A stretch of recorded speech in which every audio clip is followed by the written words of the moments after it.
Эми социалдык тармактагы коомчулуктун кызуу талкуусуна алынган жаңылыктарга токтолобуз. Чуу дегенде эле өкмөт башчы алмашса, анын ордун ээлей калайын дегендер чыкты. Маселен, Бакыт Төрөбаев. Премьер-министрликке чакыруу болсо барууга даярмын деген сөзү коомчулукка жарыяланып, ал Facebook социалдык түйүндө кызуу талкууга алынды.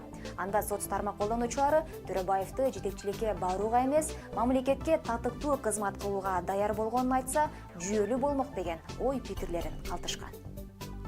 Премьер-министр эмес, мамлекетти алдыга көтөрүүгө кызмат кылам, ак эмгегим менен жардам берем десе болмок. Бийликке, мансапка өз кызыкчылыгына максат койбой.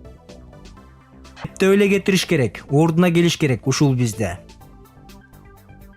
Эңсеген эле кресло, иштей аламбы деген суроону берип коюшпайт өздөрүнө. Олтурган жериң деле өтө ысык жер, түшүнсөң. Буга улай эле салык кодексине киргизилген өзгөртүүлөрдөн кийин мамлекеттик кызматкерлердин кошумча иштөөсүнө жол ачылган. Экинчи, жумуш ыктыярдуу патент аркылуу ишке ашат.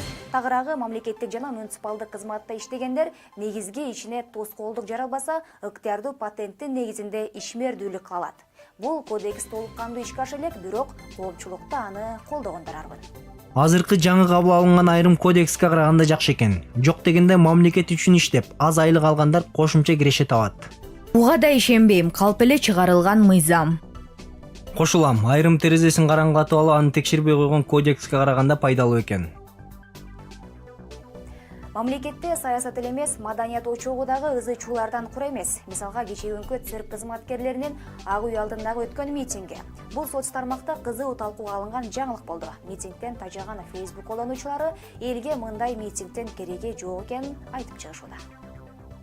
Бок болдуго митинг жана митинг. Башка нерсе болобу Кыргызстанда? Мамлекеттик ишканалар уруксат берди митингке чыкканга. Бир айдан кийин жакпай калса айдайт дагы. Цирктин жетекчилигине 4 талапкердин акчасы көп жетекчи болот. Карап тургула бир туугандарым. Ал ортодо элдик дарыгер Аткан Хашим Зайналиевдин эркиндикке чыкканында ууду жаратты.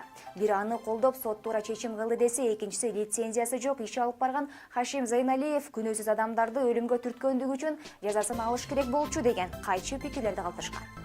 Медицинадан эч билими жок, иштебеш керек.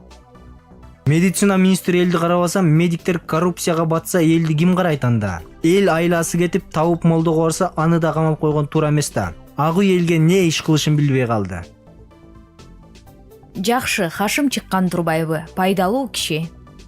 Минтип саясат талкууга алынып, маданият аксап турганда, кыргызстандыктардын 100% маанайын футболчу Ак Шумкарлар көтөрдү. Оюн башталгандан тарта интернет булактарына спортчуларды колдогон кызыктуу видеолор жүктөлө баштаган. Бүгүн сиздердин жеңишке ишенебиз.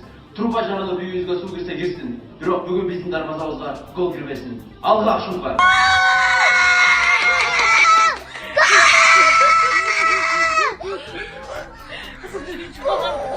Эми футбол сүйүүчүлөрү бийлик өкүлдөрүнөн жаңы стадион куруп берүүнү суранышууда. Эми ал канчалык деңгээлде ишке ашат, аны убакыт көрсөтөт. Биз болсо соц тармактагы жаңылыктар түрмөгүн жыйынтыктайбыз. Жезгүл Мадинова, Тилек Аскатбеков, Рахат Токобаев, 5 канал.